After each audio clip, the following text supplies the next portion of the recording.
Welcome to another episode of Displaying-Model-Behaviour, the Earth's mightiest video podcast.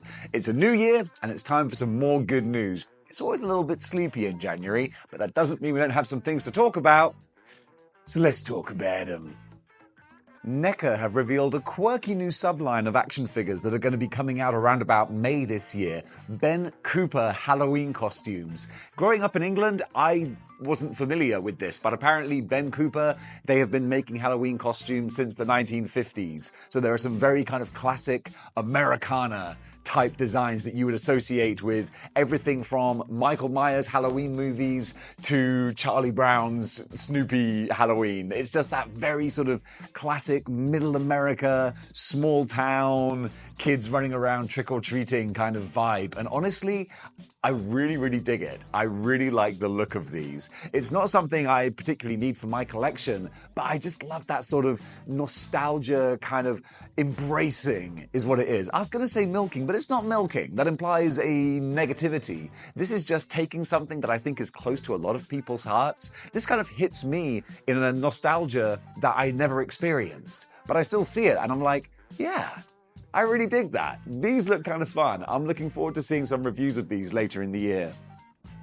Dassin Toys are doing a 1/12 scale sheriff, who is of course Brave Star, strength of a bear, speed of a puma, ears of a I forget what the rest of it was. Regardless though, if you want a 1/12 scale not Brave Star, then actually there's a similar one coming from Ramen Toys pretty soon. But if you can't wait, then you can get over to 5K Toys and give this one a try as well. Going to be about $42, I think he's retailing for, and should be shipping around about summertime this year. So yeah, if you want some 80s cartoon nostalgia, this one's going to be your hookup.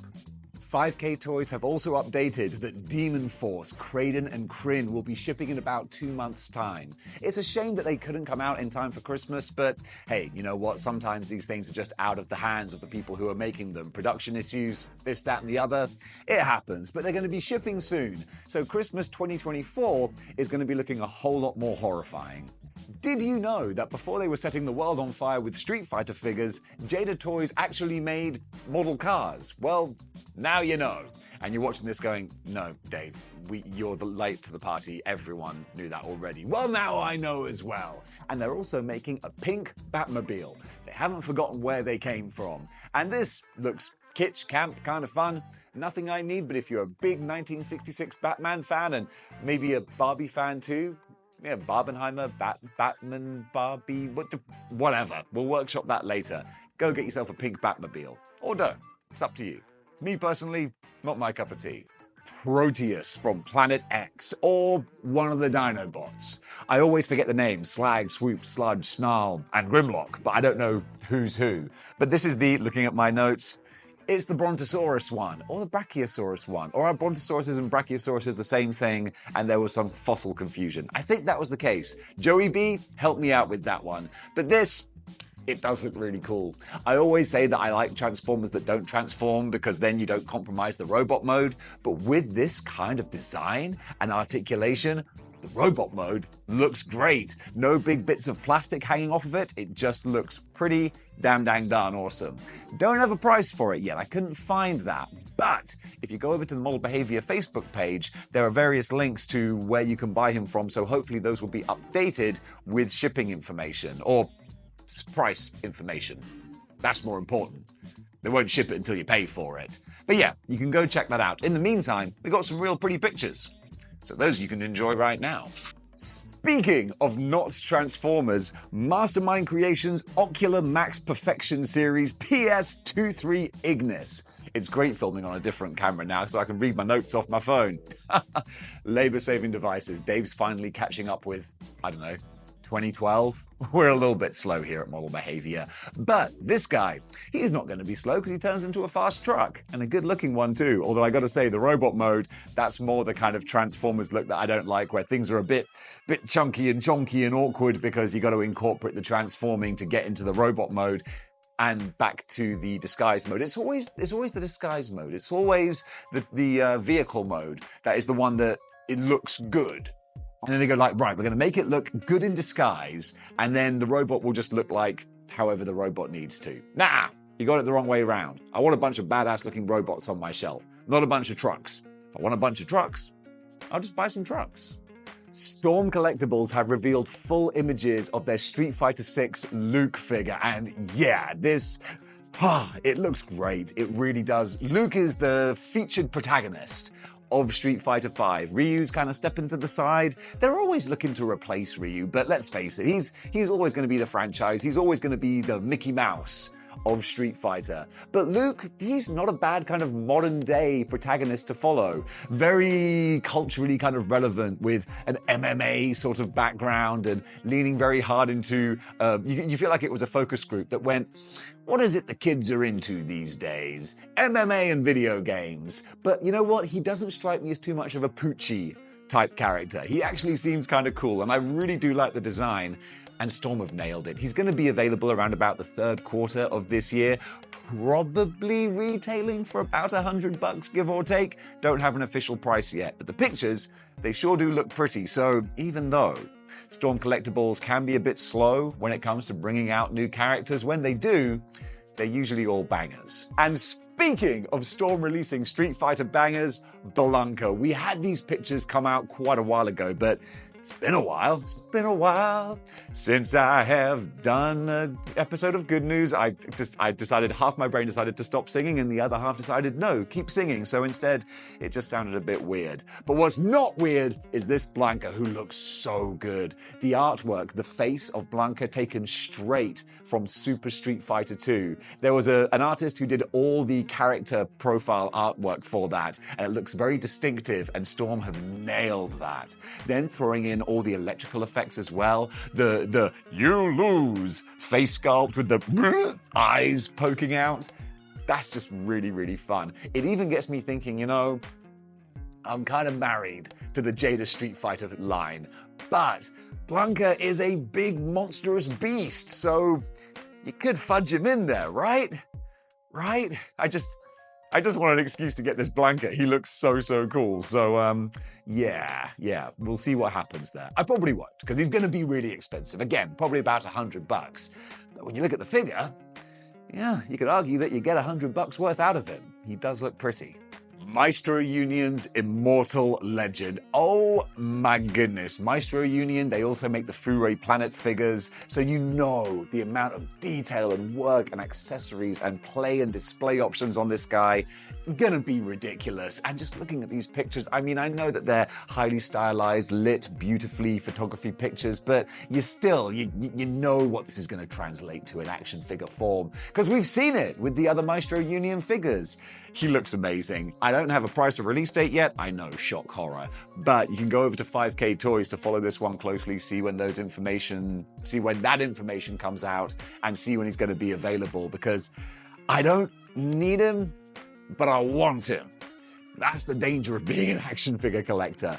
But over the last couple of years and going forward into the future, it seems like we are just going to be inundated with big, chunky, crazy, fantasy-looking characters. And you can't buy them all, so you got to pick and choose. But this guy, he's making a good argument.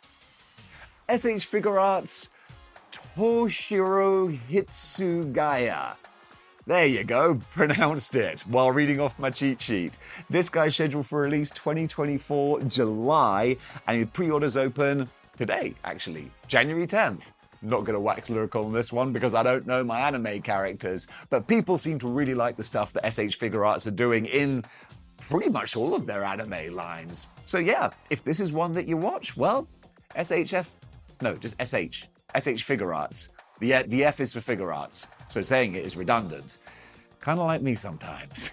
But go check this out if you're an anime fan.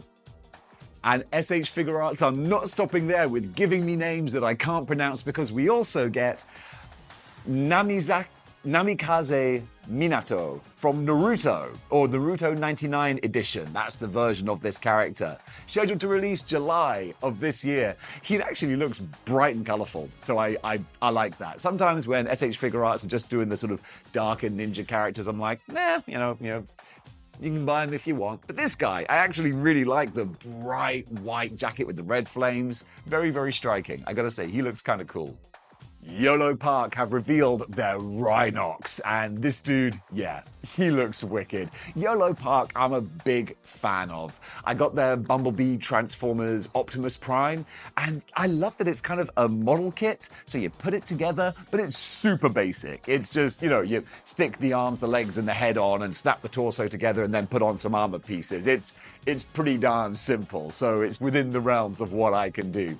Just tap the microphone there. That's a habit I really need to try getting out of. We'll see how it sounds when I edit this. But yeah, Rhinox looks cool. It's kind of a shame that I think the Transformers Beast Wars movie kind of dulled down a few of the designs. Again, they went a little bit too practical. They're like, no, these need to look like real animals. No, they don't.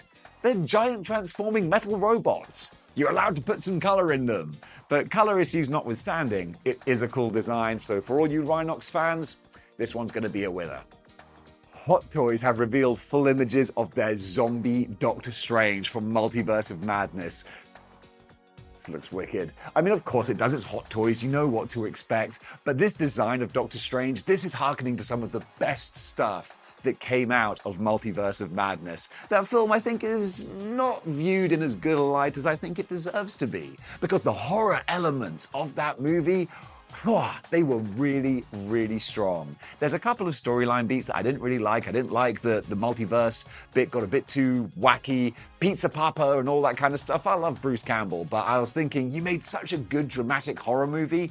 Don't spoil it with the wacky comedy. You should have led more in the horror direction. But I appreciate also Disney probably said, well, maybe don't traumatize all the kids. What is this, the 1980s?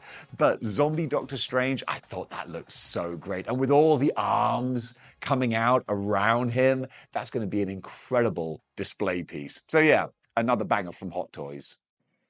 And while we're talking about 1/6 scale figures, Mars Toys are doing a Cesar Romero Joker from the Batman 66 show.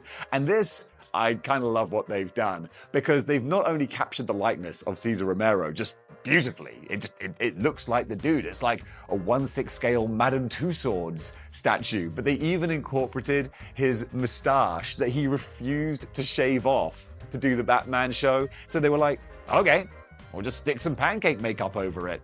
And they did. And it's funny, as a kid watching reruns, I never picked up on that. And then as soon as someone pointed it out, it's like, oh yeah, he does have a moustache. So I love that that's very clear. It's as clear as the nose on his face and the moustache underneath it. So that's really, really fun. I like this. I think it's almost a little bit too lifelike, almost a little bit uncanny valley. But I'm not gonna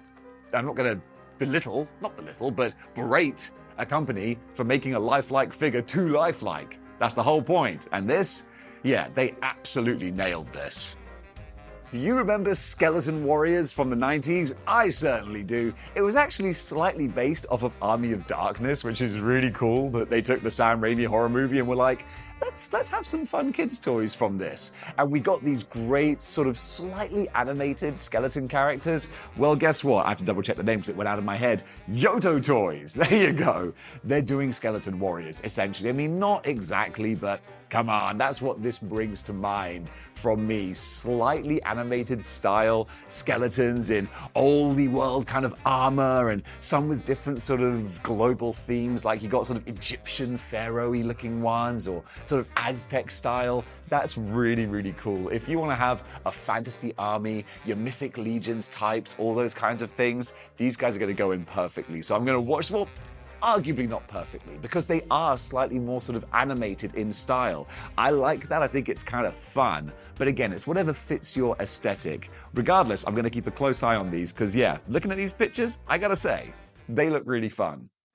Sideshow Collectibles have also shown off their What If Iron Man armor from the episode where he goes to the Thor Ragnarok planet. Wow, my brain was just misfiring on all of that. But you know what I'm saying. It's this bright, colorful Iron Man armor, which really, I think, lends itself great to the Hot Toys style. They've done an amazing job of taking the realistic look they normally do and then just making it looking slightly cartoonified to fit the What If aesthetic, which isn't overly cartoony, but it's not totally photoreal either. And they've kind of cracked it.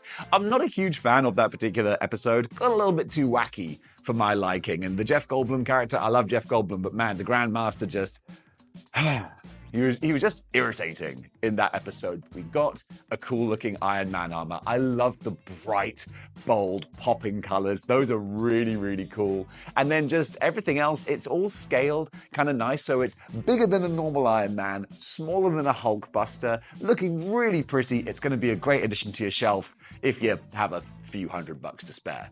I don't, but if you do, God bless you.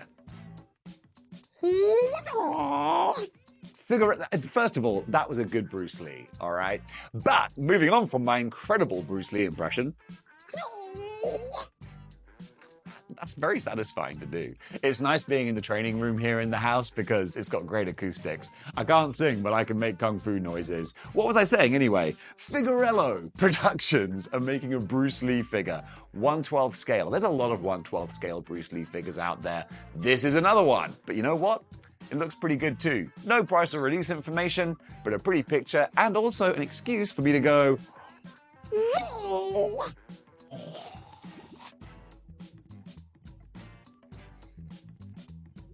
Soldier Story Toys. I'm not familiar with these, but I love the look of this exosuit. It's called, exosuit, exoskeleton armor suit. 1/18 scale from Soldier Toys. Soldier Toys, I came to roll. Watch me crank it, watch me roll. Watch me crank that Superman and No, actually, that's a very inappropriate song. I used to be humming along to that, and then I actually listened to the lyrics, and I was like, what do you mean Superman that... Oh, that's not appropriate for the radio. Regardless, this is appropriate for your shelf. Even though it's 1/18 scale, so it doesn't go with my 1/12 sort of aesthetic, I just love everything going on here. I could have this as just a fun little sort of mech that would hop around, and you could have it all sealed up so you don't know that there's a person inside there. So the head cannon can kind of work with your 1/12 scale figures, but then if you do pop it open, you can see the human pilot inside, and that looks great because I love that sort of grimy, futuristic aesthetic, that sort of the Matrix kind of aesthetic where it's the future and everything is futuristic, but it's also kind of crap. You know, it's not that romantic steampunk kind of thing. It's like, nah, things are kind of dark and it's all oil and grease and mechanics, and I really like that. The fact that this has some nice little LEDs as well, some beautiful printing on there too. I dig this as a little art piece of an action figure. This really hits my aesthetic choices. I really like it. If it was 1/12, I'd love to get my hands on it. 1/18, I'll let it pass me by, but it doesn't mean I don't like the look of it. AXY Toys, who make the amazing dinosaur, barbarian, battle-type creatures, they're also making a bone wave, they're calling it. And basically, it's just horror, nightmare fuel characters that you can put on your shelf because you don't enjoy sleeping at night? I mean, this is a compliment to the characters. They're doing what they're going for. First of all, we've got this mouse character who is in no way associated with another certain cartoon mouse. You got two different color versions, red and white. Both of them look horrific. This is the kind of monster that kids might think is hiding under their bed, and I give them all the credit in the world for making them because they just look like, just ghastly, hideous stuff, and you know that the quality is going to be great because I've reviewed the AXY or Axie toys before, and they put so much love into what they do, and also so much spite, hate, and nightmare fuel, judging by the details of these characters. And not only the mouse is going to be on there, but also there's Cowboy as well, which is like, hey, cowboys. Cowboys are fun and cool and cute, and everyone likes them, I think.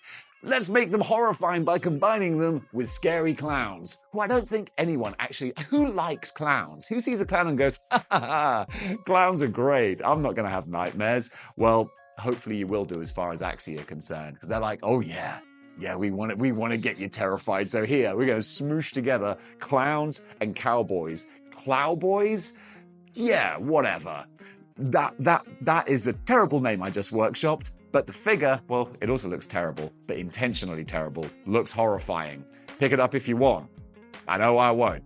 I want to sleep at night. A bit more cuddly, though, are Rage Toys' Samurai Force, Musket Man and the Master, or Donatello and Splinter, which they cannot legally use, of course. So they're calling them two different names, but Ninja Turtles by any other names will still look as badass. And these guys certainly do. These have been kind of in the works for a long, long time. The Leonardo figure came out, geez Louise, buddy, couple of years ago now, I think. But hey, Rome wasn't built in a day, and neither was this Turtles collection. So Donatello, I think, not Donatello, but this character looks great. So much detail crammed into these things, because they're small. They're dinky little figures, but I kind of like that. I never felt like the Ninja Turtles should be big, hulking creatures. That's why, one of the many reasons why the Michael Bay movies were awful was because the Turtles aren't tanks. They're little ninja, nippy things. And this, I think that captures it great. I love the old world samurai kind of style, married with some more modern technology. So that musket Donatello, that looks wicked. And then Splinter, or the Master, yeah, he's going to be a great addition too. I missed out on getting Leonardo, which is probably a good thing, because then I didn't start buying the entire line, which is probably what I would have wanted to have done had I got one. But if you want to get on board with these, I can totally see why. They look really great. And you know, occasionally on this show, I just like to look at statues that are ludicrously expensive, but sometimes I just enjoy seeing the pretty pictures. And in this case, XM Studios, they never disappoint, showing their Optimus Primal. This guy's going to be about $2,000, but I mean, you can see why.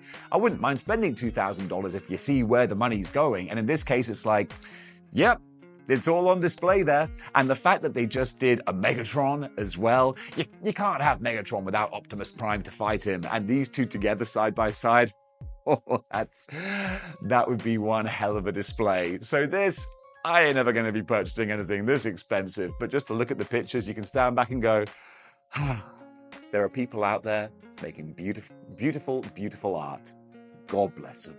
Suicide Squad Kills the Justice League has been previewed by IGN, and our worst fears might possibly be coming to fruition. I'm not going to be damning something before it comes out, but sometimes IGN can be on the money and other times not. So this is just their opinion. But what they're saying is that after a fairly fun little story quest is done, you're left with not much else to go on. Obviously, there's online multiplayer, but that's not really what people who loved the Batman Arkham games are really looking for. Besides that, there's just some fairly tedious side quests and not too much meat on the bone as far as this game goes. Now, of course, this is just one reviewer on one website's opinion, so I'm not going to start saying that the sky is falling, but all the pieces that lead to this kind of thinking have been coming into alignment. So I can't help but think that if it looks like a pig and smells like it, actually that's not a fair analogy. I like pigs.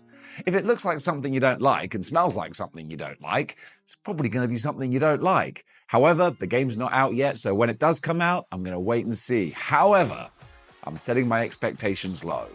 Hogwarts Legacy, the Harry Potter open world game, has sold 22 million copies.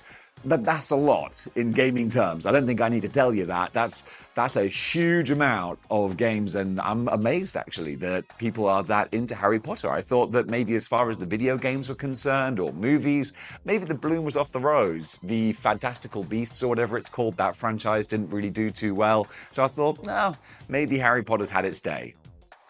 Obviously not. I haven't played Hogwarts Legacy. For me, that's kind of a busman's holiday. But it did look like it was a well put together game, and Warner Brothers have said, we're going to be making a whole lot more Harry Potter games, which is hardly surprising. When that cash cow starts milking all money from its teats, you're going to keep on squeezing them. That sounded weird. It's quite early in the morning. These analogies might go off the rails. Rumor has it that Marvel and Sony want Ant-Man and Daredevil to appear in the next Spider-Man movie. I'm not actually mad about this, because it could just be little cameos. I actually love the idea of loads of different Marvel characters just popping up for little cup of coffee, howdy-doos, cameo appearances in different movies. That's what I want the Marvel Universe to be. If it's Spider-Man 4 featuring Daredevil and Ant-Man, no, I just want my Spider-Man movie. But if Spidey's swinging through the city and then perches on a rooftop and is like, oh hey, Daredevil, what's up? That's what I want. That's the kind of shared, collected Marvel universe that I really, really want to see. Which, to be honest, the DCEU was kind of moving in that direction and doing an okay job of it, but unfortunately that was like trying to scoop water off the Titanic by the time they got to that stage. If Marvel can start doing that more with their movies, just have people pop up for 5 minutes, just like Falcon did in the first Ant-Man movie, that's the kind of integration I'd really be happy to see. Jon Favreau is set to direct a Mandalorian movie. It's going to be going into production later this year, and it's continuing the story of The Mandalorian and Grogu. This is okay news. I mean, I like Jon Favreau. Favreau with a TH? Yeah, whatever, I'll pronounce it that way. I like Jon Favreau because, let's face it, he made Iron Man 1. That's going to buy you a lot of credit. He kick-started the Marvel Universe. I think that his Disney Star Wars stuff has been okay. It's been functional. It's been adequate content. So this doesn't really excite me, but at least it's something where I can think, okay, this could be a decent project. But also the fact of the matter is, we've had 2 seasons of Mandalorian. We've had 3, but the 3rd season was a little bit different. But if it's a full feature movie of Mando and Grogu, I feel like, well, we've kind of seen a lot of this already. It will have to bring something new to the table to make me excited about this prospect. But still, it's a talented creator with a property that a lot of people love. So let's see what happens. The Last of Us 2 has found its Abby. Caitlin Dever, an actress who I'm not familiar with at all. Wow, Dave's not familiar with something? Shock horror. That should be the lead story of Good News. Dave doesn't know. No, wait, that's Robo's gimmick. Nonetheless, yes, this actress has been cast as Abby. And I mean, I've just got pictures and things to go on. She looks like a human being, eyes, nose, mouth. Yeah, that seems about it. Can't really tell you much else. If you've seen her in different projects, let me know if she's someone that you think would fit the role. She doesn't look big and jacked like Abby, and honestly, I don't think she's going to be. I mean, it would be great if she was. It made sense for the character in the game. If anyone didn't like big, jacked up Abby, then, well, you know, come at me, bro. I still think it was a fantastic game with a great character. I loved what they did in Last of Us 2. So as the TV season, I think it's going to be good. Because, look, they have great actors. Me personally, though, I'm not a fan of the casting of the original Joel and Abby. I didn't think Pedro Pascal and the young lady from Game of Thrones felt right. Fantastic actors, but just not really, not my Joel and, I said Abby, didn't I? Ellie. There you go. But you know what? The performances are what counts. And genuinely, they were great. And the world at large also agreed. Last of Us was a huge success. So Last of Us Season 2, I'm going to be on board. Let's see what they do with Abby. Disney Plus is doing a new animated Marvel series, The Eyes of Wakanda. This is just a name and a title at the moment, but Disney and animation, those two things go together like model behavior and not knowing stuff. So I've got a little bit of interest in this, more so than with the live action shows. Although having said that, Echo has just premiered, I think. So I might have to give that a go. Less so for Echo, more so for Kingpin. But hey, maybe we'll get a good story out of it. Look forward to my rambling review for that later. However, Eyes of Wakanda, if it's animated, I know it's going to be a visual spectacle. Hopefully. Because Wakanda, just the setting that they have for this place in the MCU. It's beautiful, it's colorful, it's vibrant. Doing an animated show based on the residents of Wakanda, yeah, that seems like a really good fit. Fan favorite artist Greg Capullo is going to be returning to Marvel and the pages of Wolverine later in this year. I'm hoping, fingers crossed, that 2024 is going to be a big renaissance for the X-Men in Marvel Comics. You all know my feelings about the House of X story that's been running for about 5 years now. Maybe it hasn't been quite 5 years. It feels like 5 years. So I want the X-Men to return to a more recognizable, likable version of themselves. Capullo's fantastic. I really cottoned onto his artwork with Batman. So if he's going back to Wolverine, that's going to be a big draw for me. So I'm really looking forward to seeing what they do. Come on, Marvel, bring the X-Men back to what they used to be. I'm looking forward to it. You do that, you'll get my money. And ultimately, that's what it's all about.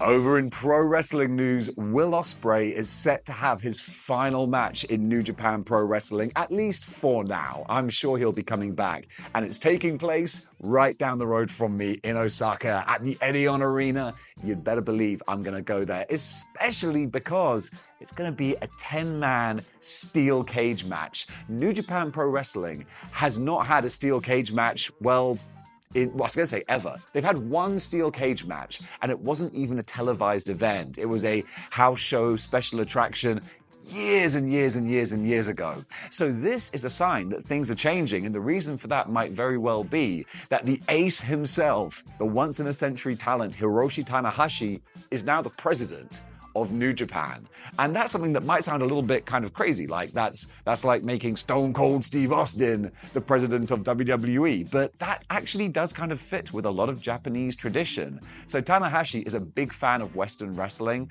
so I think that we might see more tropes like steel cage matches and more creative booking, and if that's the case, I'm down for it. So the no, it's not the United Empire.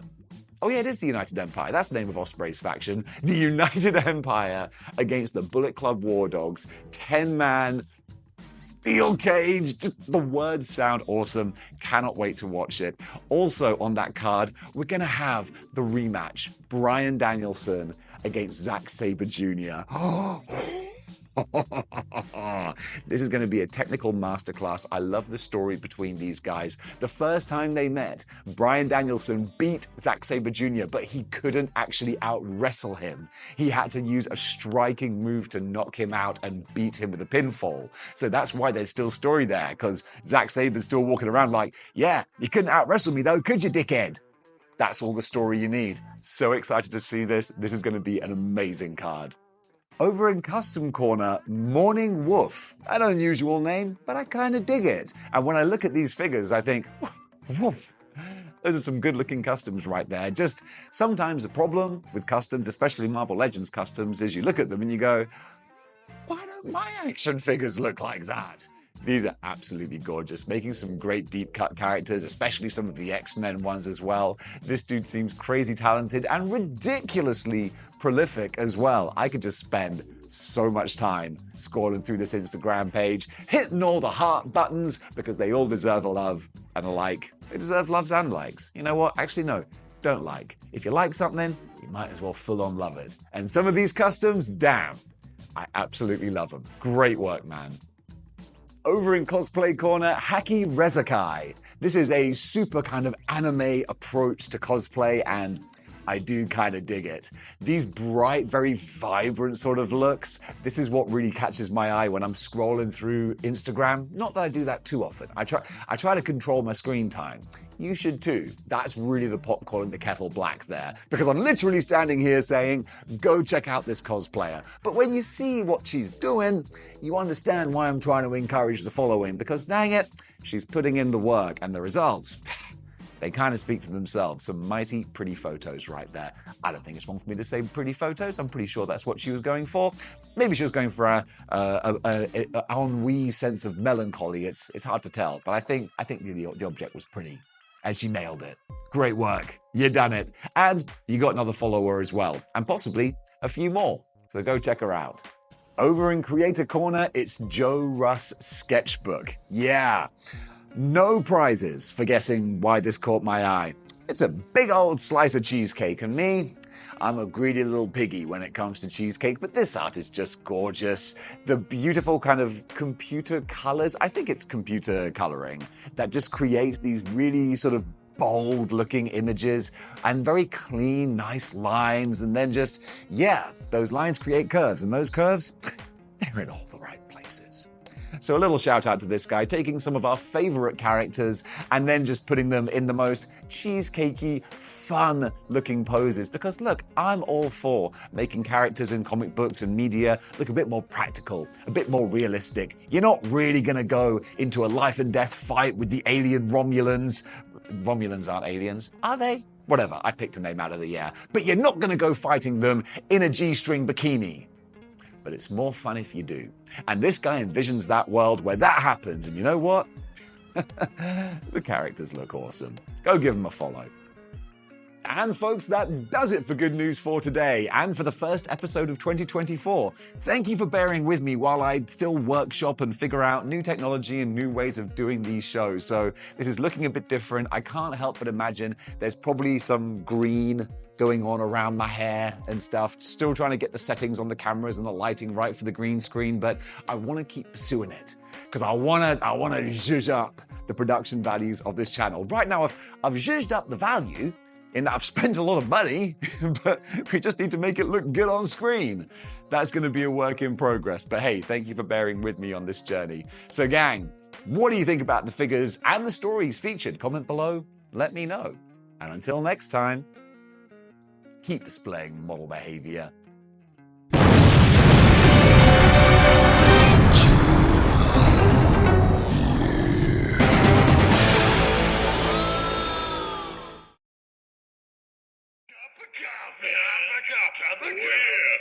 Coffee. Big time coffee.